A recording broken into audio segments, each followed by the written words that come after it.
कि हमार खेत बाड़ी घर द्वार सब बिका गइल बा।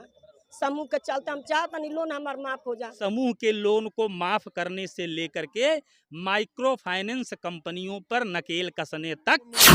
अगर आप लोग भी समूह लोन लिए हैं और या फिर लेने की सोच रहे हैं तो इस वीडियो को पूरा लास्ट तक देखिएगा और इस वीडियो को ज़्यादा से ज़्यादा शेयर कीजिएगा, नहीं तो आपके साथ भी इस प्रकार की घटना हो सकती है। शाहपुर के नौका टोला में अभी मौजूद हैं और यहाँ पर देख सकते हैं हजारों की संख्या में जो गांव की महिलाएं हैं जो समूह लोन निकाली थी वो आज यहाँ पर धरना पर बैठी हुई हैं। दोस्तों हम आपको बता दें कि इसी शाहपुर के नौका टोला में 8 समूह लेने की वजह से एक महिला की जो कि जान चली गई। हम आपको बता दें कि मनरेगा मजदूर संघ के अध्यक्ष भी यहाँ पर चल करके आए हुए हैं और वहाँ पर देखिए वो लोग जो बैठे हुए हैं उन लोगों से भी हम बातचीत करेंगे और जानने का प्रयास करेंगे कि आखिर पूरा मामला क्या है। देख सकते हैं हजारों की संख्या में जो महिलाएं हैं वो यहाँ पर बैठी हुई हैं और ये जो महिलाएं हैं पूरे जिले भर से आई हुई हैं और बताया जा रहा है कि ये जो अनशन है इन लोगों का लगातार चलता रहेगा जब तक यहाँ पर मुख्यमंत्री जी का आगमन नहीं हो जाता है। देखिए यहाँ पर तमाम लोग हैं, तमाम महिलाएं हैं और सभी लोग जो कि आक्रोशित हैं।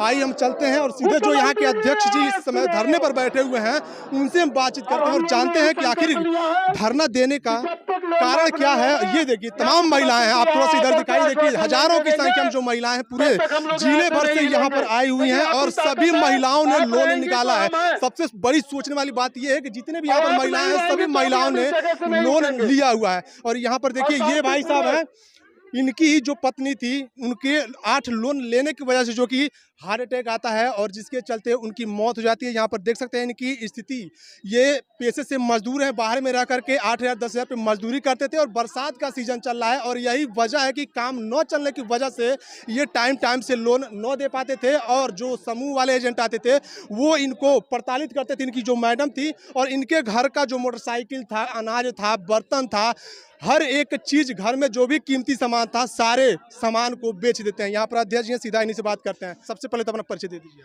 मेरा नाम अंबिका प्रसाद श्रमिक है और मैं मनरेगा मजदूर संघ का राष्ट्रीय अध्यक्ष हूँ। कुशीनगर जिले में आप आए हुए हैं, कारण क्या है? कुशीनगर के मैं जिले के मैं शाहपुर ग्राम पंचायत में आज से तब तक आमरण अनशन पे बैठा हुआ हूँ जब तक आदरणीय मुख्यमंत्री जी यहाँ आकर के पूरे उत्तर प्रदेश के स्वयं सहायता समूहों को दिए गए ऋण को माफ करने की घोषणा नहीं करते।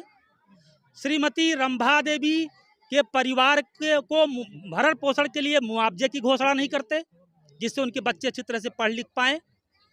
और माइक्रो फाइनेंस कंपनियों के जो लोन हैं इन्हें माफ करने तथा पुनः लोन देने के बाद वसूली की स्पष्ट नियमावली जिससे गांव के गरीब के लोगों को ये वसूलते समय प्रताड़ित न कर पाएं, ऐसी व्यवस्था सुनिश्चित नहीं करते तब तक मैं आमरण अनशन को नहीं तोड़ूंगा। साथ ही साथ आपके माध्यम से जिला अधिकारी कुशीनगर से अनुरोध करना चाहूँगा कि चूंकि महोदय संगठन के द्वारा 3 दिन पहले आपको लिखित में सूचना इस कार्यक्रम की दे दी गई थी, यह प्रदर्शन प्रदेश व्यापी प्रदर्शन है। स्वयं सहायता समूह पूरे प्रदेश का कल से अपने अपने गांव पे धरने पे बैठेंगी। मनरेगा मजदूर संघ के लोग कल से अपने अपने जिले के विधायकों का घेराव करेंगे। इसलिए आप अपने जिले के कप्तान को बोल दें कि वह पुलिस प्रशासन को नियंत्रण में रखे और पुलिस प्रशासन अनावश्यक रूप से इस धरने पर तब तक दबाव बना करके समाप्त कराने की कोशिश ना करे जब तक आदरणीय मुख्यमंत्री जी तक हम लोगों की न्यायोचित बातें पहुंच न जाए। और हमारी जो 7 मांगे हैं समूह के लोन को माफ करने से लेकर के माइक्रो फाइनेंस कंपनियों पर नकेल कसने तक, स्वर्गीय रंभा देवी को मुआवजा देने तक उसे पूरा करने की घोषणा करें, अन्यथा बिना उनके आए मैं बिना अन्न जल के अपना शरीर ही त्याग दूंगा और यह सत्य भी है। एक सवाल मेरा ये भी रहेगा कि 8 लोन लेने की क्या जरूरत थी? जब गरीब महिलाएं हैं, गरीब परिवार के लोग हैं, जब क्षमता नहीं है तो कुछ लोग कहेंगे, सवाल उठाएंगे तो इतना लोन लेने की क्या जरूरत है? और यहाँ पर जितनी भी हजारों महिलाएं हैं सभी लोगों ने लोन निकाला हुआ है, तो इस पे क्या कहना चाहेंगे? बहुत सुंदर बात, आपने बहुत अच्छा पॉइंट कहा कि जब एक महिला ने 1 लोन ले लिया तो उसे 8 लोन क्यों लेना था। इसका बहुत सरल उत्तर है, कोई भी महिला कर्जदार नहीं होना चाहती है, लेकिन स्थिति ये है कि 14-15 माइक्रो फाइनेंस कंपनियां हैं और 1 लोन जब उसने लिया और वह लोन की किस्त नहीं भर पाई तो उस माइक्रो फाइनेंस कंपनी का एजेंट उस पर दबाव बनाता है कि तुम दूसरे माइक्रो फाइनेंस कंपनी से लोन लेकर के मेरा लोन दे दो। उसकी गुंडई और उसके दबाव और अपनी नादानी के कारण उसने मजबूरन दूसरा लोन भी लिया, और जब पहला नहीं जमा कर पाई दूसरा कहां जमा कर पाती, और फिर जब दूसरा नहीं जमा हो पाया तब तक दूसरे माइक्रो फाइनेंस कंपनी के गुंडे ने उसको बेइज्जत करके मजबूर किया कि तुम तीसरे फाइनेंस कंपनी वाले से लोन ले करके मेरा लोन चुकता कर दो। ऐसे ऐसे उसके ऊपर 8 लोन हो गए, और माइक्रो फाइनेंस कंपनियों के कमाने के होड़ में वह निरीह गरीब और भोला गांव का वासी कर्जों के दलदल में जमीन तक धंस गया। लेकिन आप माइक्रो फाइनेंस के जो भी एजेंट हैं या फिर कंपनियां, आप सीधे गुंडा बोल रहे हैं। गुंडा किस स्तर से बोल रहे हैं और क्यों बोल रहे हैं? गुंडा मैं इसलिए बोल रहा हूं कि मैं जब लखनऊ प्रदेश कार्यालय था तो मैंने एक वीडियो देखा, किसी गरीब रिपोर्टर पत्रकार बंधु की वीडियो थी।